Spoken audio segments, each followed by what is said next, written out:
दोस्तों आज के इस वीडियो में हम बात करने वाले हैं ग्रो एप्लीकेशन में आप एसआईपी को डिलीट कैसे कर सकते हैं। यानी कि डिलीट नहीं बोला जाता है, कैंसिल बोला जाता है। तो आप ग्रो एप्लीकेशन में अगर किसी टाइप की आपने एसआईपी कर रखी है तो आप उसको कैंसिल कैसे किया जा सकता है। तो चलो चलते हैं सीधा मोबाइल की स्क्रीन पर एंड वहां पर मैं आपको पूरा डिटेल में बता देता हूँ। तो यहाँ पर मैंने ग्रो एप्लीकेशन को ओपन कर दिया है, अपना पासवर्ड डाल देता हूँ एंड यहाँ पर पासवर्ड डालने के बाद हमारा होम पेज है वो हमारे सामने आ जाता है। हमको नीचे की साइड में म्यूचुअल फंड पे क्लिक करना है एंड सबसे ऊपर जो एसआईपी का ऑप्शन लिखा हुआ है उसके ऊपर क्लिक करना है।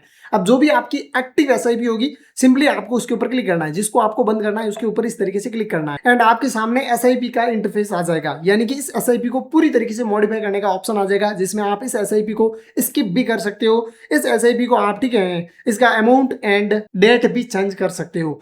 तो अब हमें करना है इस एसआईपी को डिलीट यानी कि कैंसिल। तो सबसे ऊपर की साइड में कैंसिल एसआईपी का ऑप्शन है, सिंपली उसके ऊपर एक बार क्लिक करना है एंड जैसे ही मैं इसके ऊपर क्लिक करूंगा तो यहाँ पर मेरे सामने रीजन सेलेक्ट करने का ऑप्शन आ जाएगा कि किस रीजन से आप इस एसआईपी को कैंसिल करना चाहते हो। तो मैं यहाँ पर कोई भी एक रीजन दे देता हूँ। तो मैंने वो रीजन सेलेक्ट किया, उसके बाद नीचे कैंसिल एसआईपी का ऑप्शन आ चुका है, मैं इसके ऊपर क्लिक करूंगा एंड ये एसआईपी मेरी कैंसिल हो जाएगी। इतना आसान है ग्रो एप्लीकेशन में किसी भी एसआईपी को कैंसिल करना। तो आज के वीडियो में दोस्तों बस इतना ही। वीडियो पसंद आया हो तो लाइक जरूर करना, चैनल पर सब्सक्राइब कर देना। मिलेंगे दोस्तों एक और इंटरेस्टिंग वीडियो के साथ, तब तक दोस्तों जय हिंद, वंदे मातरम।